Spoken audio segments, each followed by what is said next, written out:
Morning, dear friends. It is no longer Tisha B'Av. It is the 11th of Monday, August 8th, and we're here to study the entire Talmud, one page, one line at a time. And right now, someone left us. They don't like the news, so they left already. Right now, we are studying the 18th chapter of Masechet Shabbos. With Hashem's help, we are going to be making a siyum on that chapter today. We'll be starting the next chapter. As you may recall, we were talking about bloodletting.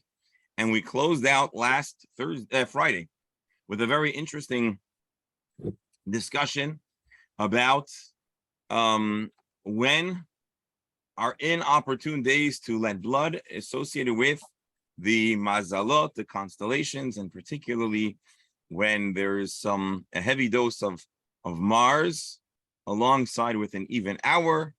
And we said that the Mars was the mazel that's connected to Peronius and destruction.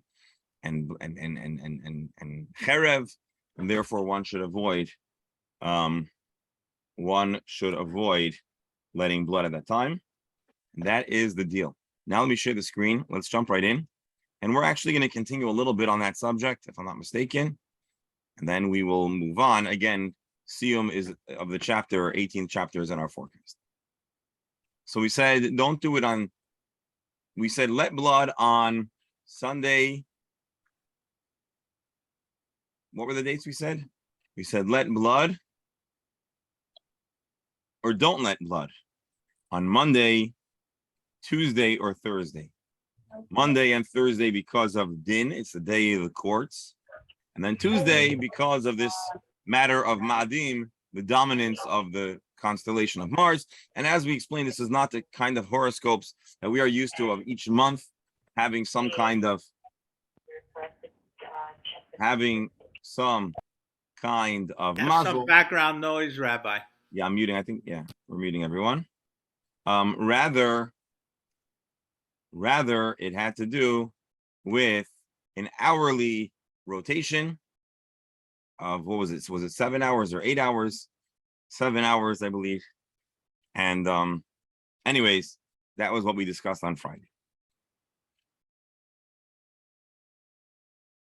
Now, we're going to see another line that continues the subject of bloodletting.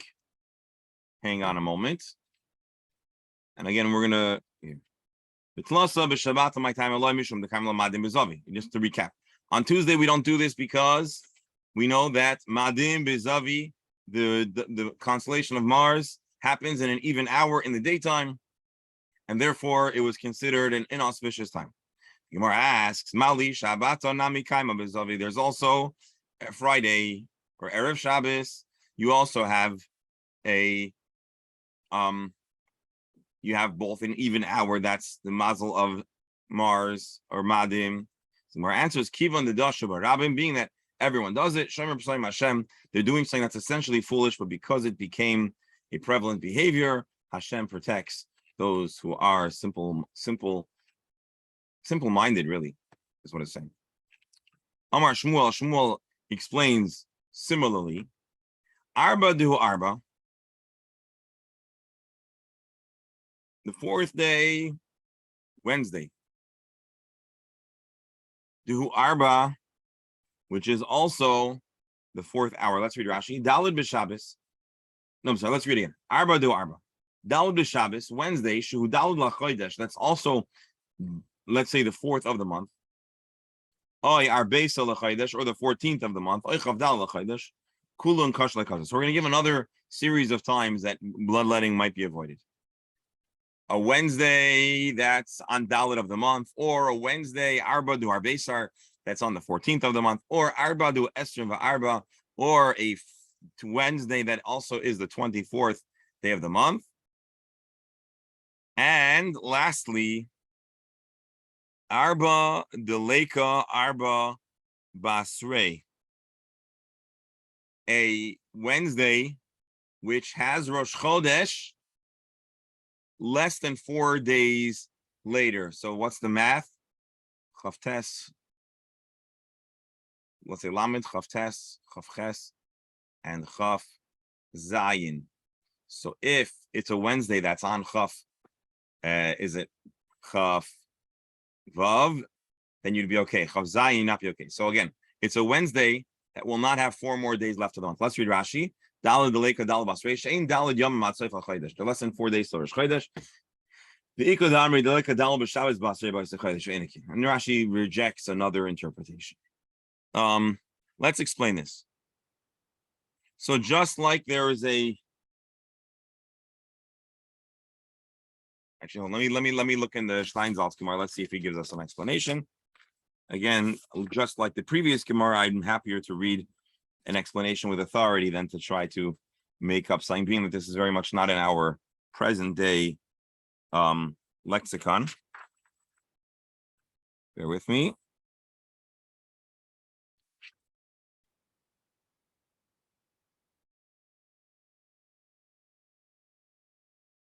No, Steinsaltz doesn't give any more explanation, but I guess this was similarly known to be a time that was inauspicious because of the super even numbers, I guess. Let's look in the art scroll if he explains anything.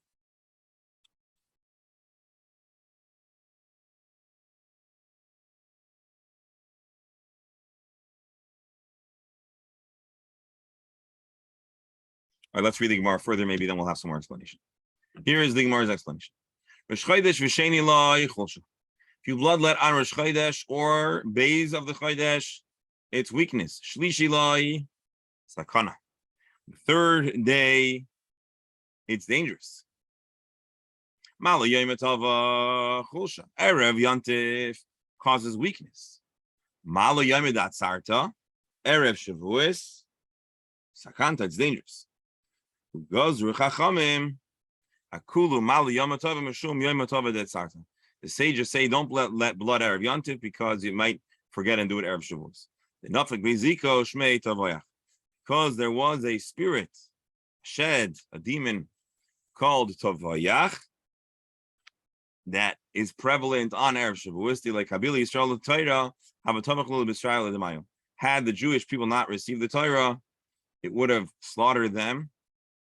Basically, to not receive the Torah would have been a sakana of sorts, but this effort, this spirit, this idea still remains, and therefore Jews didn't let blood Erev Shavuos.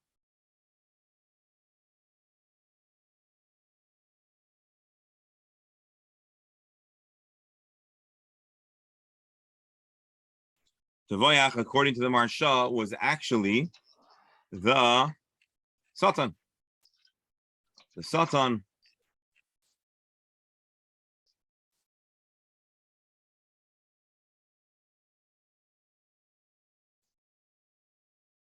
All right, now let's take a look. Again, folks, I'm sorry I don't have a lot of explanation about this. Let's see if the Ben Ish Chai has anything to explain.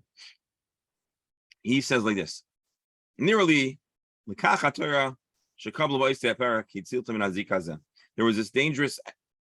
was this dangerous force of nature that was bad for the Jewish people, and receiving the Torah saved them from it.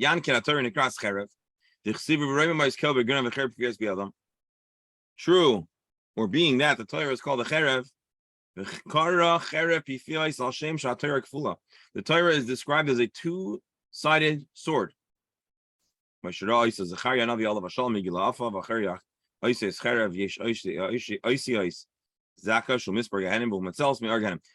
short, the Torah can be called a cherev that chops down toxins and dangerous elements. Similarly, the Torah saves a person from Gehenna. So the point is, the Torah is an incredibly powerful protection from all different kinds of dangerous things. And the Marsha reminds us, without going into it, that elsewhere he gives a lengthy explanation of how to make sense of this Gemara, which certainly challenges and pushes our understanding, our belief of how and why and where Judaism gets these ideas. Hold on another moment.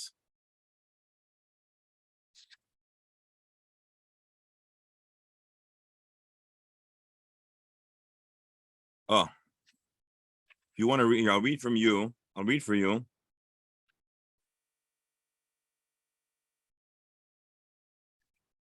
Here. in more simple language. The Jewish people re-experience, and this is actually something I think we hear a lot. Why do we celebrate holidays? What is the significance of holidays in Jewish tradition? So, on a most basic level, the holidays are there for us to express gratitude and to recall the events that transpired to our people, the good, the bad, the ugly. So on Pesach, we mark freedom. We're grateful to Hashem that we have our freedom. On Shavuos, we're grateful to Hashem for the gift of the Torah. On Tisha B'Av, we recall painful, tragic moments of loss, etc., etc. But according to a more Hasidic, Kabbalistic, esoteric take, and this is something that you'll hear a lot in Chabad, not so much about the bad, but the good, is that on Shavuos, we don't just celebrate receiving the Torah, but Hashem, if you will, gives us a new lease of the Torah. We receive the Torah, and we get to experience some of the spiritual properties of the moment.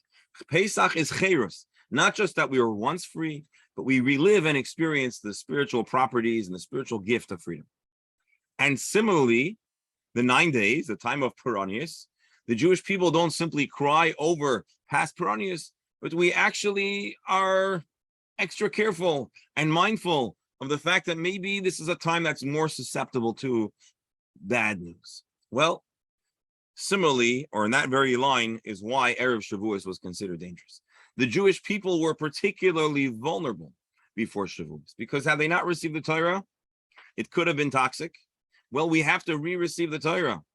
And although, of course, we are going to receive the Torah and we are going to be protected, being that there was this potential for danger or toxicity, well, that force exists, or we kind of relive the force, we relive the vulnerability and then the security of the Torah. So being that Erev Shavuos was a time of vulnerability, the Jewish people were on a probation, therefore, we avoid doing dangerous things on Erev Shavuos. Perhaps it's along the lines, like we say, that when a Talmud Chacham gives a kolola, a curse, even if there's a Tanai, so like Yaakov, or that's not a good, well, yeah, Yaakov says whoever took the Trufim is going to die. Yaakov surely didn't mean Rachel, but because he said those words, it came to be true. But there are other times we say even a kolola al Tanai, and the Tanai does not get fulfilled, there's still some kind of vulnerability. So even though Hashem said, if you don't receive the Torah, it's going to be bad news, some of that bad news remains in the atmosphere. I don't know if that makes you feel any better, but that's the idea, I believe, as explained in some of the Achronim. So there you have it. Omar Shmuel. Rabbi, are you aware, can you remind me of any other occasion where there was such an extensive list of days not to do a certain function? I mean, I know I'm aware of not to do something on a certain one day, do that, but this gives you a whole list. These bloodletters did not have much time to do any work. Yeah, Dr. Stamler, it sounds like maybe there was an agenda against bloodletters. No. In Gemara, we do find in different places exhaustive records of these kind of ideas. So the Gemara Psachim talks all about the issue of zugot and angst about demons. And so there are different places where we talk about these somewhat esoteric ideas. Much of these ideas are not carried forth into a halacha bisman hazeh, let's say, but there are some of these ideas that do trickle forth into halacha lamaisa, or at least, there are certain halachas or chumras, let's say, that are connected to these ideas, even though, of course, our notion of many of these ideas are not quite as they once were. For example, I'll just show you. In the Shulchan Aruch, talks about transportation of certain implements, the medical implements on Erev Yontif, and it says v'nagu shalei lahakiz dam b'shum Erev Yontif ve'in l'shanis. So in halacha, there is an idea. Of course, we're talking about a time where bloodletting was a thing, and it seems like there was a halachic idea not to let blood on Erev Shavuos or any, Erev Yontif, because of these concerns. Even though we're not really into all the idea of the demons, but there is an idea that if the Inyan is brought in Gemara, maybe we don't conceive it precisely with in the same graphic or literal sense as it once was, but there is a halachic force, or there is some kind of enduring truth to these ideas, even though it's not like we're afraid of a demon on Erev Shavuos, and yet la halacha, at least the Ramah rather, brings down that we are mindful of these restrictions. But again, it's not like today there's a lot of an obsession, if you will, or we're not very involved in these things, but it does endure to some extent in halachic practice. There are other parts of halacha where we practice similarly, and we don't even know why, but if we go back to the source, sometimes it comes to these kind of esoteric, somewhat surprising ideas. Excuse me, Rabbi. Yes. Bernie just called me. He's having trouble getting on. He wanted to know the number to get on by phone. Here, you know what I'm going to do? Send him a WhatsApp maybe or something. Yeah, shkoyach. Let me find the link and I'll send it to him. Thank you. You can message him if you like that. I'm going to look for it and I'm going to send it to him. My Wi-Fi goes in and out, but I can get back on. You shouldn't think that chas v'sholom there's some kind of conspiracy here. No, he just phoned me. I told him. I also told him you're gone for a week in case you didn't get on. Here, let me see if I can find with the phone number. I'm not finding the number now, but I'll send him the link and he can. Hold on, one more second. I'm sorry, folks. Meeting info, copy link. Let's see. I'm going to stop the share just for a moment so I can send this to him. Menachem, what do you hear from Israel? It's quiet today. I didn't see anything on. Yeah, it's quiet. It's been quiet since last, yeah. Looking for the code, Rabbi. Yeah, I'm going to send him the code. Hang on one second. By the way, in 214-214-900-508. What's the phone number? No, that's 21. not the phone number. That's the. That's the link to get in.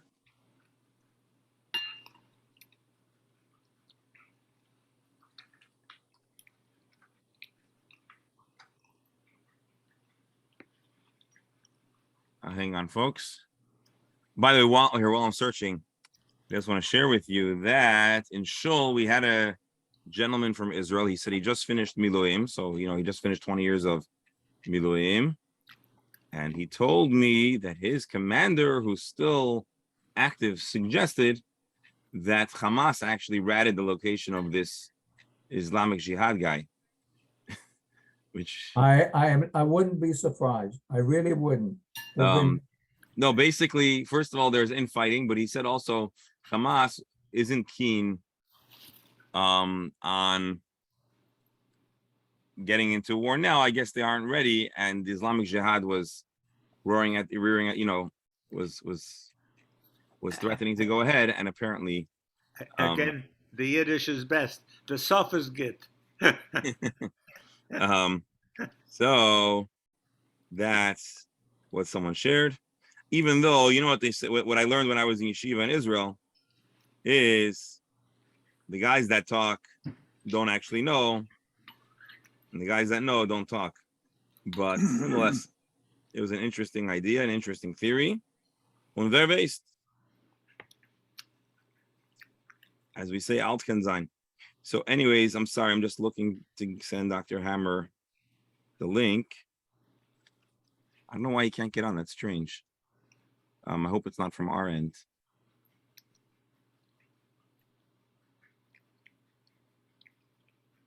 Where's the number?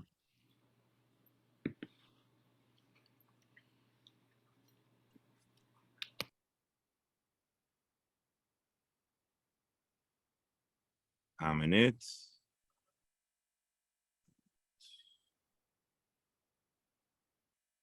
So strange. Talmud. I think if you go ahead and you try to connect using your phone, and it'll prompt you Wi-Fi, cellular, or dial, and you do that, it'll give you the phone number. It does, I don't know where on my thing it would show that. I'm wondering if can he try that? Try to log in. I sent him the link. So I Or wonder. the point I'm making. Or maybe it won't get them that far. I should stop the record. Some poor person's gonna be watching this in the future, and they're Yeah, gonna spend right. 3 minutes trying to figure out.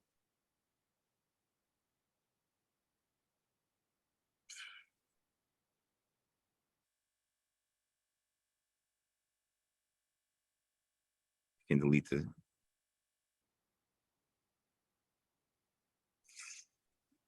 If anyone else has the number, anyone else has called in recently on the phone? Just that when I connected with my phone just now, it gave me the option of dialing, which I didn't use.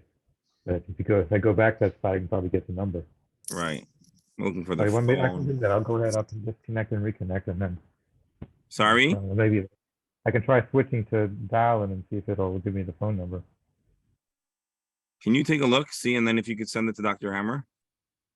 Basically, I'm using the phone for the headphones. Oh, Let me try. Let me leave on the phone and come back in again. strange. All right, hopefully he'll.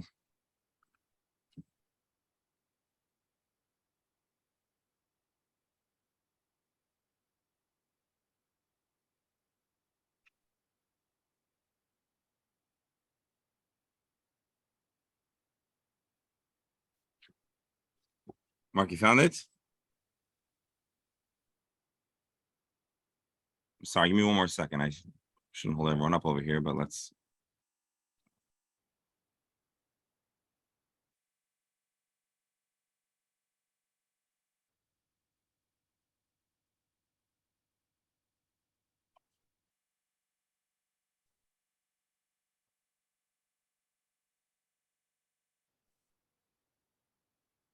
Oh, it's three, the phone number in the list, the top one, this is 312. Can you send it to him? Can you just send it to him? And then there must be a code after that, but I don't think I can do it because I try to dial it, it's not gonna work because I'm. All right. All right, let's go. If we can't figure it out. If anyone has the number, please send it to Dr. Hammer, post it on the group. All right, here we go. Here it is, meeting ID is that. All right, Omar Shmuel. Let's continue. We're now continuing to talk about best practices of bloodletting, as we have been previously.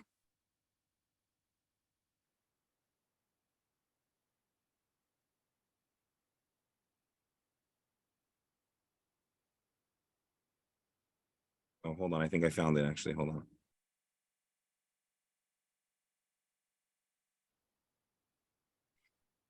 Hang on. Sorry, folks.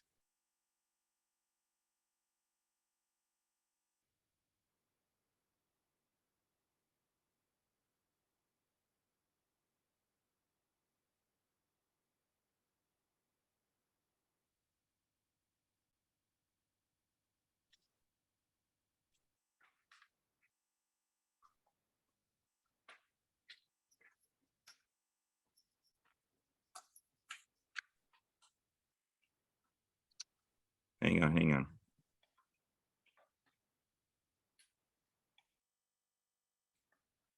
All right. Amar Shmuel, Achal Chita v'Hikiz Dam. Person who ate wheat and then let blood. Lahikiz ela la'isa chita. He didn't really let. The number is 214. Hold on. What is the number? 214 900 Okay. 508. Hold on. 214. Yeah. But we need to know the phone number. I just put it in the. I just put it in the chat. The phone number. Go ahead. No.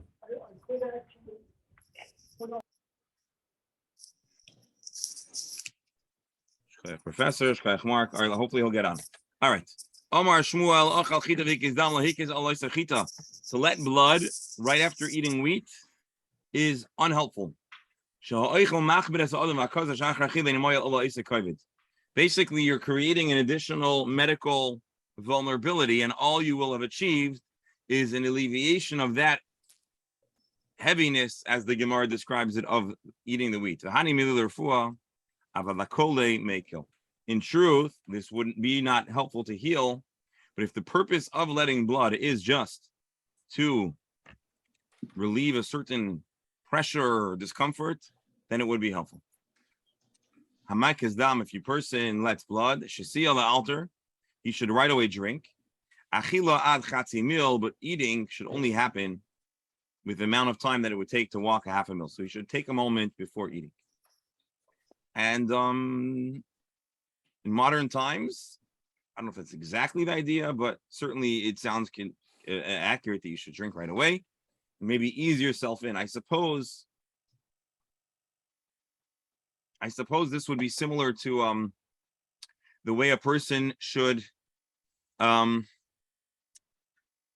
after a fast should ease themselves back in. So when a person is needing to regain their koyach, well, ease into it, I suppose.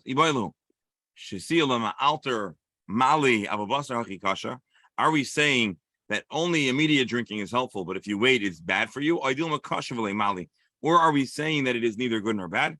And the Gemara ends with the word teku, which in this context, I believe, means we don't know. It is unestablished or uncertain. So there you have it.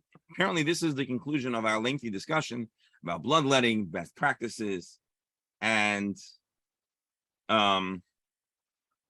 bloodletting, best practices, which were brought into us again because we discussed the status of a chola connected to pregnancy or to laboring. And then the analogy or the similar instance would be a person's kind of vulnerability after letting blood, where they've lost blood. Yes. I don't think at that time, in those days, they knew about anemia. And that's where the danger stood. Well, Al, let me ask you a question. If a person doesn't know about anemia, but they are anemic, they would know that they are feeling shvach. They'll know that they're not strong. They might not know on the how do you call them, they might not know what's happening under the microscope, but they probably had by observation knowledge of how they felt and knowledge of what helped them feel better, right? But what they didn't know that is letting out the blood would make it even worse. No, we're talking about feeling anemic after. I'm talking about it before. I'm sorry, I don't understand. It's like having a glass of water and wanting to drink the full glass, but when you come to drink it, there's only half a glass.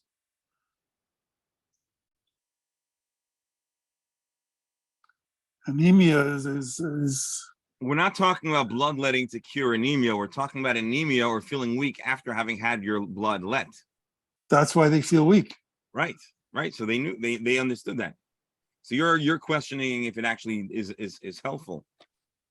But if somebody had anemia and he didn't know about it, he just knew that he was weak, then it would make it even worse. Because it might, you might think that you're weak because you haven't eaten. You're weak because you had some strenuous work to do. Okay. They wouldn't figure out that it's the lack of volume of blood in their system. I think the point that Alan is trying to make is you could make things worse with some of the things they did. That's right. What are you suggesting, that they should have sent a time machine to our time to know modern medicine? No, They could only follow the medicine of their day. They didn't know. They didn't know. What they didn't know, they knew. And I'm going to suggest. I would say the opposite. Maybe there was cures over there that we don't even know now. I was going to say, yeah, I'll agree with you that I think they're also not just in Babylonian medicine, but in times past, people may have not known certain things, but they also had a very strong koyach of observation. And they may have also, over time, just like native and indigenous tribes knew of certain remedies that actually some of them may have worked, some of them may have not worked. But, Rabbi, yes. just so we don't feel too superior, today people are taking natural substances which could make their condition worse. Arayom. Yeah. Like people taking. But on the flip side, there are medicines that cure one medical condition and then have a whole host of side effects. It's also a question of dosage. How much of something? Yeah. Like people taking iron pills when they don't need them. Because too much iron in the body causes constriction of the vessels and can lead to a heart attack. So should they let blood? Okay. It's a vicious cycle.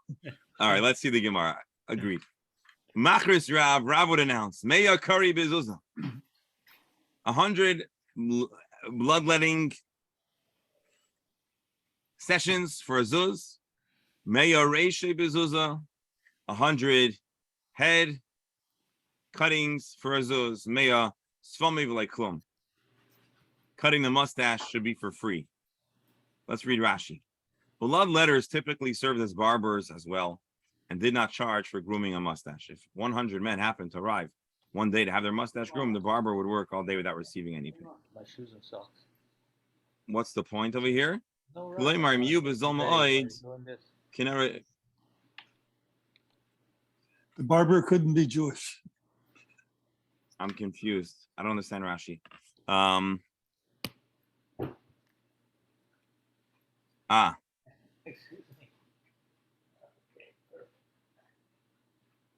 You want to hear something crazy? There are two totally different ways to learn this Gemara.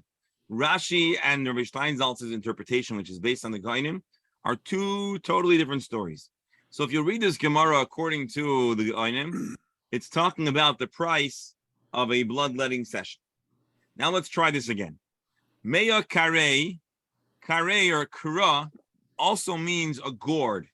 Where might you know this?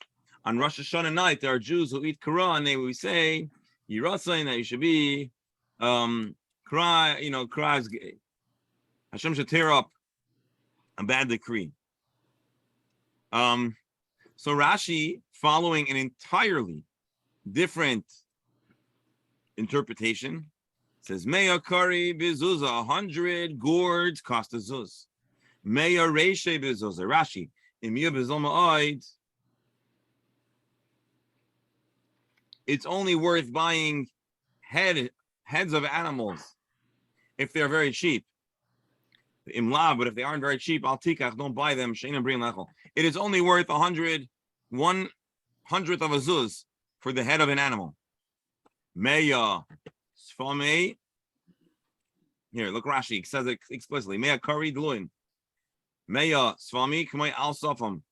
We're talking about the lips of an animal. V'loi klum, you shouldn't pay anything for it because it's no good for you. Rav Yosef said, Ki avinan be Rav Huna, when we were in the house of Rav Huna, Yom de Pagra be Rabbanan, which was a day of celebration. Yom de Pagra. Again, he translates the day that the Chachamim were sluggish. Or Rashi says, Shohayu hatalmidim is atzlim mi lova beis hamedrash kari le yom desfomi klimar yom hazeh ava lo ve'im batayalas. A day that everyone was kind of hungover. We're not saying they were hungover from drinking. We're just saying that they were kind of sluggish. Amri, he would say, ha'idna yom desfomi. This is a day of about as much value as the lips of an animal, which is worthless. Le'adana ma'ika amri, but Rav Yosef said, I didn't understand what he was saying. But it's in association with our Gemara, it seems like we're saying that his intention, now we understand, was just like lips are worthless, everyone's all sluggish and not engaged in learning, well then it's a day that's worthless. Let's see Tosfos.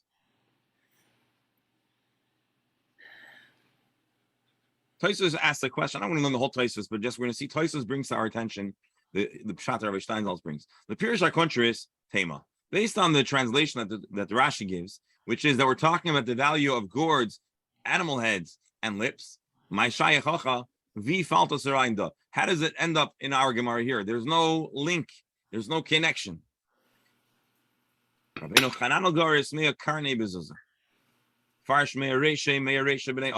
He translates it, as we saw here, 100 head cutting sessions. The minhag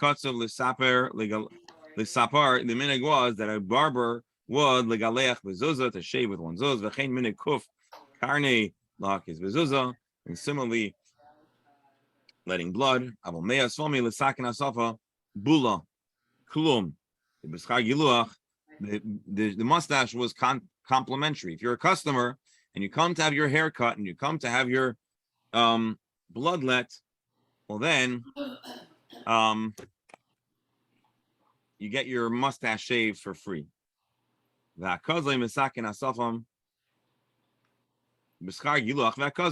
With the fee for shaving or head cutting and bloodletting. So the person would come back for a complimentary session. A person who made a lot of effort but got nothing for it. They say, this is like your mustache day in the analogy of a barber. Dr. Stamler, I don't want to speak. I don't want to be, I hope this is not nivel peh, but in modern Hebrew, if you call someone a mifager, what does that mean? Again, pardon me if this is inappropriate. Slow-witted, What? a dummy. A dummy, slow. And so maybe, at least there's a crossover with our Gemara that's describing a day that people were feeling slow. Rashi, Toshash Koicham, they were shvach. They were feeling sluggish and unable to study. The year that David Pogru here means also were fatigued. And so, just to back up again, we have a Gemara that talks about how the day that the barber shaved the safam, they got no money, according to Tosfos. Rav Yosef says, now I understand an interesting statement that Rav Huna gave, that he would call a day we were all sluggish a day of safams, and now I understand he's like saying, today's like the barber who does all the work, but nothing comes forth. We're all sluggish. We came to yeshiva.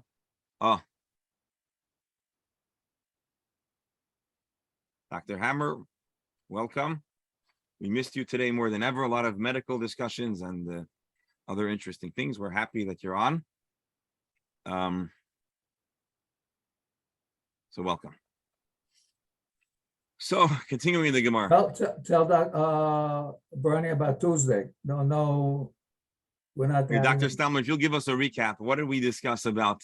No, not Tuesday. We said Wednesday. No, I'm talking about. Oh, yes. No, I told them. I'll repeat now. I had hoped to avoid this, but I didn't hope to avoid travel. I hoped to figure out how we could learn. I'm going to be going to New York for a wedding, and it's going to be a week-long affair. So I'm leaving tomorrow early.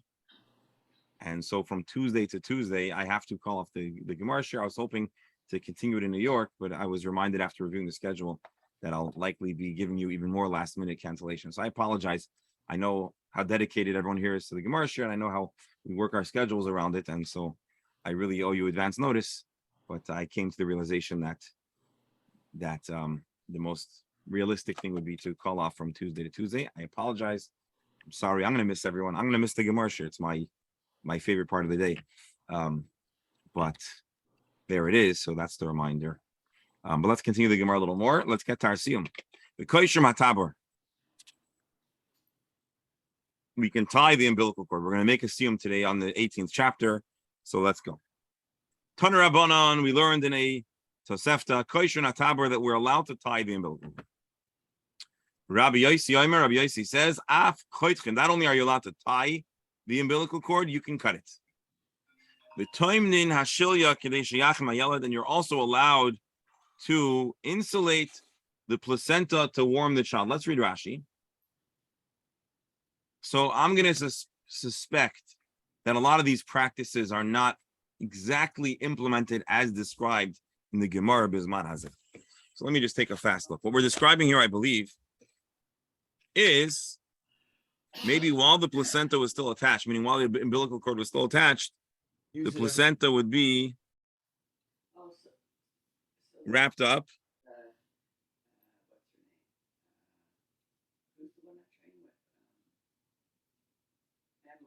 I guess while still attached. I think, by the way, today there is an idea or a theory that there are certain nutrients in the placenta, and they try, or some people, I think probably more people that are in the natural or less less medical. So I don't know if there's truth to it or not.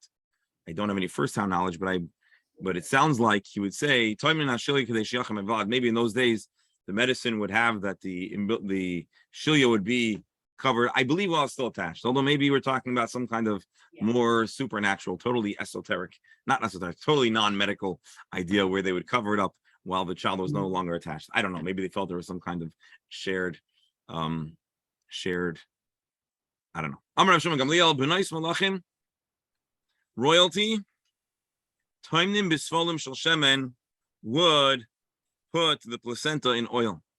B'nais Ashirim, wealthy people would, Bisfugim Shel Tzamer would envelop it in wool, B'nais Aniyim B'muchin, and poor people would wrap up the placenta in shmatis, in rags, in strips of material. Rashi here tells us like this: apparently, it was understood to have medical benefit for the child.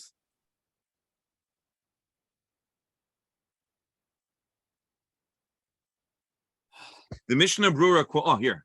There's an answer to this question. Let's see the Mishnah Brura here. All right. The Mishnah Brura apparently quotes this and says that this is not a scientific phenomenon. This was some kind of segula type event. So in case our physicians and medical people here are wondering or concluding that there is no clear medical advantage, well, the Mishnah Brura says, yeah, there is no medical advantage, but it was something that they did and understood in those days. Amar Rav Nachman, Amar Rav Baravu, Amar Rav Halacha Rav Yosi. Rav Nachman said that Rav said that halacha follows Rav Yosi, that we can cut the umbilical cord on Shabbos.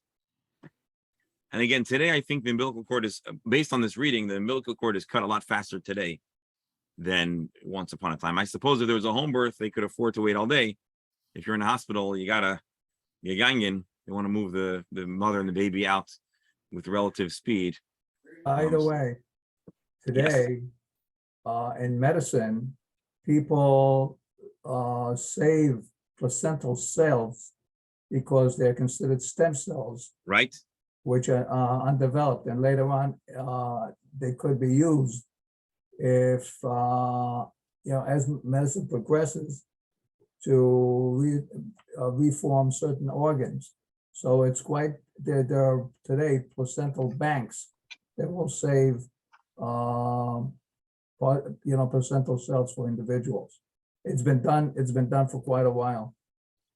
So there's stem cells within the placenta, let me ask you, which are immature cells. They haven't developed on any specific organ, because originally the cells, they start as a stem cell, starts as any, it can develop into any organ later on as the body develops as a fetus. So you're saying that it's possible that today's medicine would appreciate. Not possible. They do.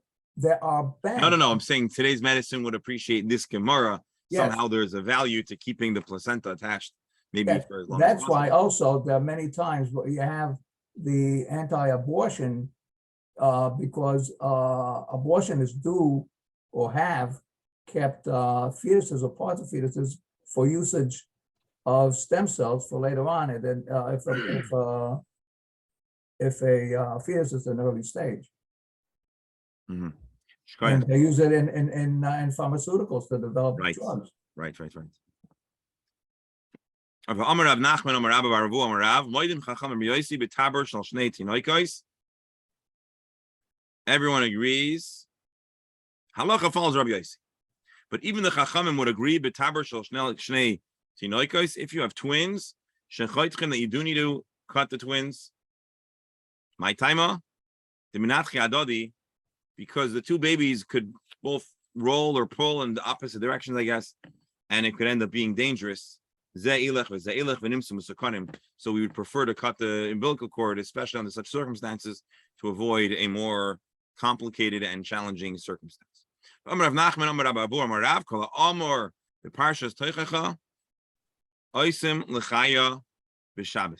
Rashi. Everything that's written in Yecheskel can be done for a mother on Shabbos. What does it say in Cheskel?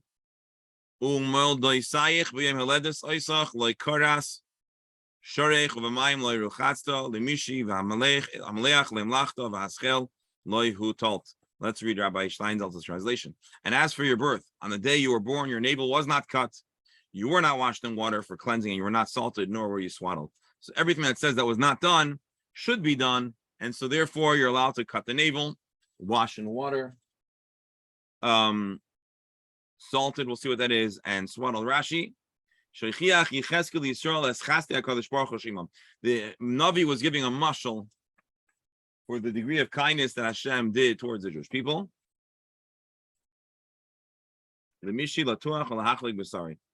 So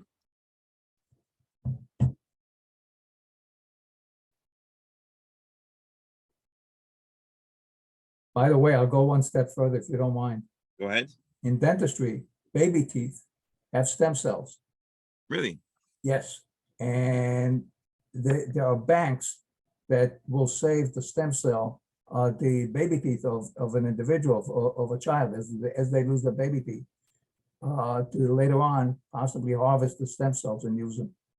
Really? Yes, we've had it in the office. We've had told people that it's available, and we even gave them the linkage to certain banks like that. Have Absolutely. you heard of instances where they were actually able to use the stem cells? I don't want to say anything because I'm not sure. I'm not sure, but it is definitely done. Right. And I think also basically as medicine is developing rapidly. So if we know that there are stem cells, I think the idea is that it's possible that maybe now we can't use them, but if we bank them in 10 years or 20 years, well, I know we're already using stem cells, but we could imagine how it's going to become a whole lot more prevalent. Exactly. And so, for example, I know that for certain cancer treatments, stem cells are important. And I guess you could donate for certain conditions. So, for example, I think the organization is Gift of Life, where they But here, the plus is it's your own it's stem. your own, right? So usually you need to find a compatible donor, and it's probably more complicated. Here, it's one's very own stem cells, or I think also sometimes it could be used for a relative that has similar. So, anyways, very interesting. Shkoyach for sharing that.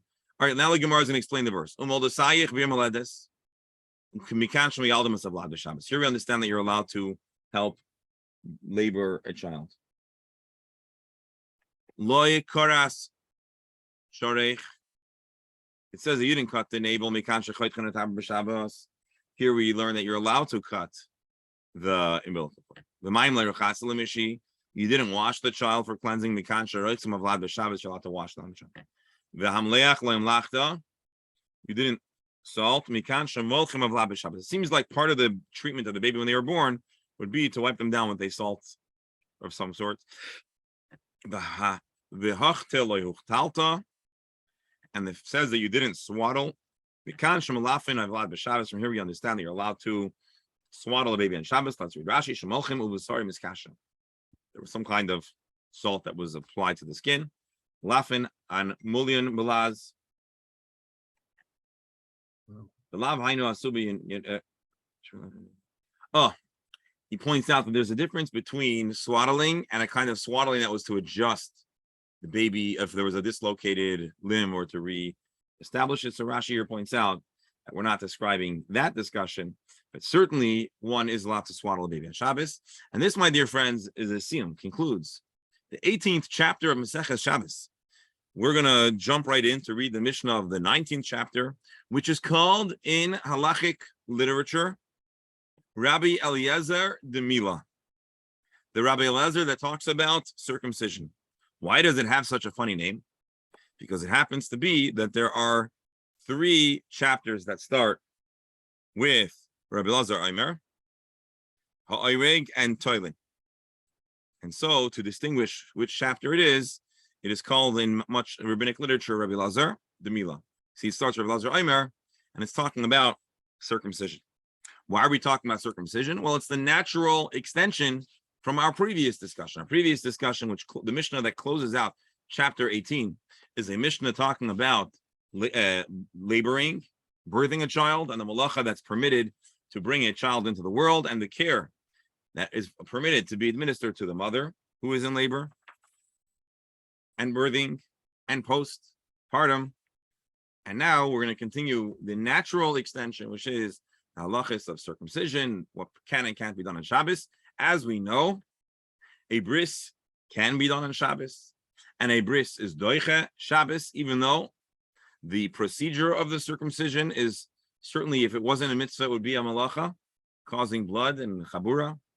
And we're going to find out if we're allowed to do other malachas that are connected to facilitating the circumcision of a child. We're going to start the Mishnah. And I regret that there's going to be a little bit of a break before we have the opportunity to continue.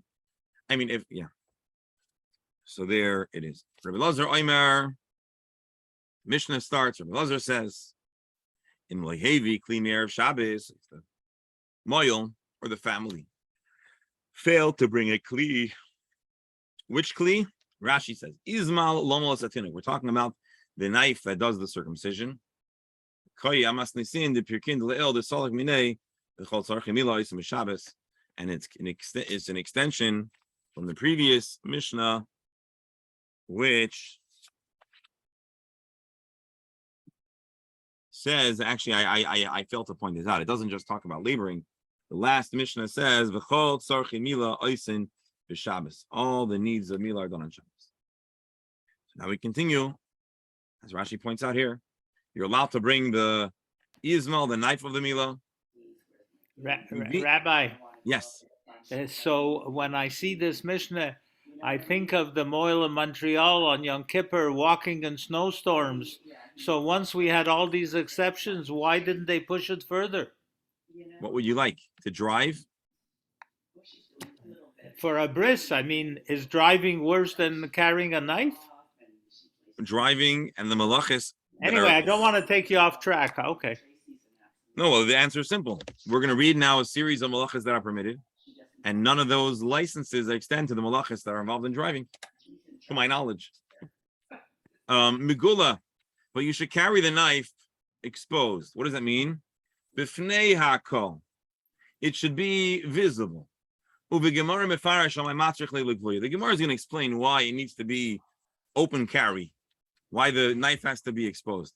I mean, I think if we would try to brainstorm, we could probably come up with a theory right now. Anyone think why you might want it to be exposed? Yeah, to make sure you get to shul without anybody attacking you. Well, perhaps to publicize why the malacha is being done. People should understand we're not carrying something. Not a regular knife. Imagine the moyel is a guy with he's wearing his special moyel outfit, a very devout person. Maybe he's wearing a strimal even, who knows, a bekeshek, a pata, a long white beard. He looks like a Leo Hanavi himself. And he's Michal Shabbos. People are going to start, so maybe that's why. Let's see. The Gemara continues. Uvis sakana, Rashi, shegazru armoyim al hamila. In a time, in a place where the local government bans circumcision, and sometimes even at the a punishment such as death, mechaseyu al pi edin. He should cover it up, but in the presence of others to witness that he's actually carrying a bris-related implement. So that no one will think that he was Stam Mechal Shabbos. So yes, here is one of those instances which I know we like to parse in our discussion about how much of a concern there is about public impression, etc. The Oidam Rabbi Lazar further taught in regards to the circumcision. Karsim, Asim, Lasais, Pechamim, Lasais, Barz. Should there be no knife? But if we could cut down a tree, we could make a coal, which would allow us to fire up the metal to sharpen or fine-tune the knife of circumcision. The point is, we allow malachis that are there to lead us to having a knife. Excuse me. So Rebbe Beryl asked a question. Are you allowed to go onto Amazon or Walmart.com to order a circumcision knife? Oh, you won't get it on time. Oh, No, they have 1 hour delivery. You call your butcher and you order a brisket. this is an interesting. Time to cut off this discussion. Was that a circumcision pun? Yeah, it was a pun and cut off the discussion, cut. All right, let's finish the mission, then we'll cut this off. Very good. Klal Amar Rabbi Kiva, and then it'll be your cue to say all of the tip jokes. Okay. Klal Amar Rabbi Kiva. Rabbi Kiva taught a rule called Malacha She'af Shel Ha'asayis Erev Shabbos. So we're going to see Rabbi Kiva pushes back, and that might explain why today we don't order from Amazon and we don't drive a car. Kol Malacha She'af Shel Ha'asayis Erev Shabbos in a doiches Shabbos. Anything that could have been done before Shabbos should be done before Shabbos. Don't be a batlin. Don't go making a knife on Shabbos. Get the knife before Shabbos. Rashi points out, Nechalak Rabbi Lazar. Machshir mitzvah shein doich, and ha'el v'av shel ha'asayis erev Shabbos. Mila she'i ev shel ha'asayis erev Shabbos, doiches Shabbos. The By the way- circumcision itself, however, may only be done on the 8th day, and therefore that does not doiches Shabbos. But you should not be going and constructing the knife for the Mila on Shabbos. By the Rabbi, way, by the way, here in Teaneck, we have a gentleman who started a company. I think it still exists. That they would get the orla from every Mila, and they would save it, and they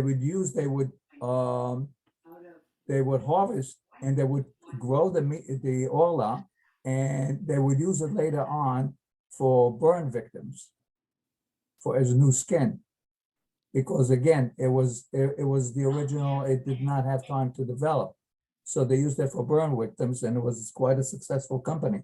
Interesting. Rabbi, why, if we're dealing with somebody who's going to do a bris, we have to tell him that he should have prepared before Shabbos if he could? It's I not mean, about it's a- having it's to a tell, bit- it's about establishing the halacha. If you're allowed to do it, you're allowed to do it. If you're not allowed to do it, you're not allowed to do it. Do these people have to be told at their level, if you could have done it before Shabbos, do it? Well, how would people of this level know the halacha if it wasn't written somewhere? And so where do the moyels get their halacha? Well, today we look in the Shulchan Aruch, but in its origin, halachas start from the Mishnah and the Gemara. And so this is the place where those devout people know how to practice. If not for this Gemara, I don't know, fill in the blank, but Rabbi, yes. You would think a mall would know the Hold on, halacha. doctor. on the lighter side, I thought that one reason that the halacha is that he has to keep it out is lest he forget and put it in his front pants pocket to hide it, keep it safe. Could be a big problem. Oh yeah. And the second, We're back to bloodletting. and the second is for Reb Menachem's thing about the Orla. I thought the end of your story, Menachem, was that grows into a politician. By the way, Why would someone look for a company to? You definitely know the guy I'm talking about. Yeah.